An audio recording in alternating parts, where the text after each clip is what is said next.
Welcome to the Changes to the Team episode for Game Week 36. Before we get on to the team selection for the upcoming game week, let's take a look at the points scored in Game Week 35. Everything seemed to be going well for David De Gea and Antonio Valencia. Man United were leading Swansea 1-0 until the 79th minute when Gylfi Sigurdsson fired in an unstoppable free kick. To make matters worse, the Swansea midfielder was sitting on the bench following the decision to bring in Manolo Gabbiadini. Only Marcos Alonso managed to keep a clean sheet in the end, ending a run of 11 games without one. In midfield, Josh King scored his 12th goal of 2017 as Bournemouth took all 3 points in a 1-0 win over Sunderland. He's now matching Eden Hazard's output of 15 league goals in total for the season so far. King took an impressive 3 shots on target during the game against Sunderland and also provided 5 attempted assists, which was more than any other player in Game Week 35, so he could have easily racked up even more points. Dele Alli found his 17th goal of the season as Spurs beat Arsenal 2-0. He's now level with Ibrahimovic and just 2 goals behind Alexis Sanchez and Diego Costa. But unfortunately, Alexis Sanchez was unable to make an impact against Spurs this game week. The Arsenal midfielder took a total of 4 goal attempts, but only found the target with 1 of them, while also providing 2 attempted assists. Wilfried Zaha saw out his final game in the FPLtips team, but was unable to sign off with a return. He managed just 1 effort on target during the 2-0 defeat to Burnley, and also produced just 1 attempted assist. As for the forwards, Captain Harry Kane delivered from the spot after winning the penalty himself. The Spurs forward managed 7 goal attempts and managed to get 5 of them on target, which was more than any other player in Game Week 35 on both accounts. Romelu Lukaku failed to score against his former club as Everton suffered a 3-0 defeat to Chelsea.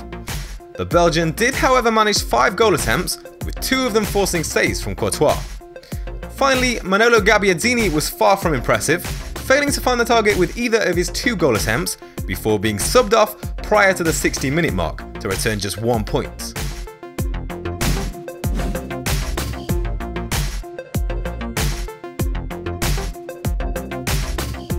So now let's look ahead to Game Week 36. With double game weeks for a number of teams taking place over the next 2 game weeks, the plan was always to use the wildcard for Game Week 36 with a view to playing the bench boost chip in Game Week 37, which will be the biggest double game week of the season in terms of how many teams are involved. Willy Caballero comes into the team and straight into the starting lineup. Man City's first choice goalkeeper Claudio Bravo suffered a calf injury, which looks set to rule him out for the rest of the season.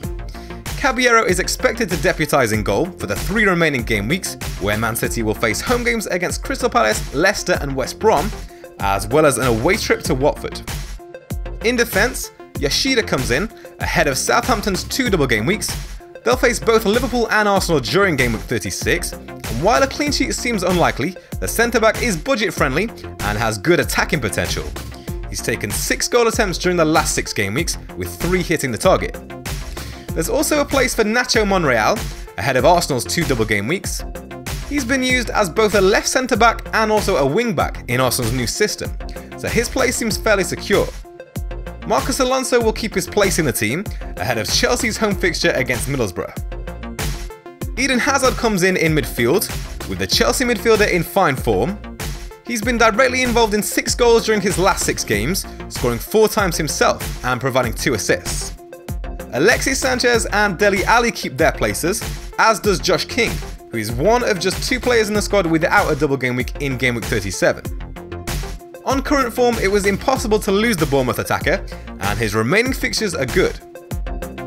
Harry Kane keeps his place, with the Spurs forward now just 3 goals behind Romelu Lukaku in the race for the Golden Boot. We can expect Spurs and Chelsea players to be fired up for the remaining games, with just 4 points separating the 2 sides as things stand. Manolo Gabbiadini also keeps his place, despite a poor return in Game Week 35. The Saints forward is budget friendly, and Saints have the 2 double game weeks to come. And finally, there's a starting place for Gabriel Jesus, with Sergio Aguero now doubtful with a groin injury. Despite playing 90 minutes on just 3 occasions, Jesus has been directly involved in 5 Premier League goals, scoring 4 times himself and providing 1 assist. On the bench, there's a place for Jordan Pickford. Sunderland may not have anything to play for now, but they do have 2 fixtures in Game Week 37, and the English goalkeeper should continue to make plenty of saves. Leroy Sané is unfortunate to find himself on the bench, in what is a very stacked front 8, with the bench boost in mind for next game week, as is Jack Stevens, who has a double game week. Unfortunately, there's no place for a double up on Saints defense this game week, but he will come in handy next game week. And finally, Mason Holgate completes the team. While Everton don't have a double game week, they are at home to Watford in game week 37, so he was picked with that in mind. For captaincy, the only real contender for me is Alexis Sanchez, ahead of his 2 fixtures in game week 36. Despite his poor returns in recent weeks, Sanchez is still getting a good number of goal scoring chances. He's taken a total of 16 goal attempts during the last 6 game weeks, which is more than any other Arsenal player. But remember, this is a wildcard draft, so there may be a couple of minor changes before the deadline.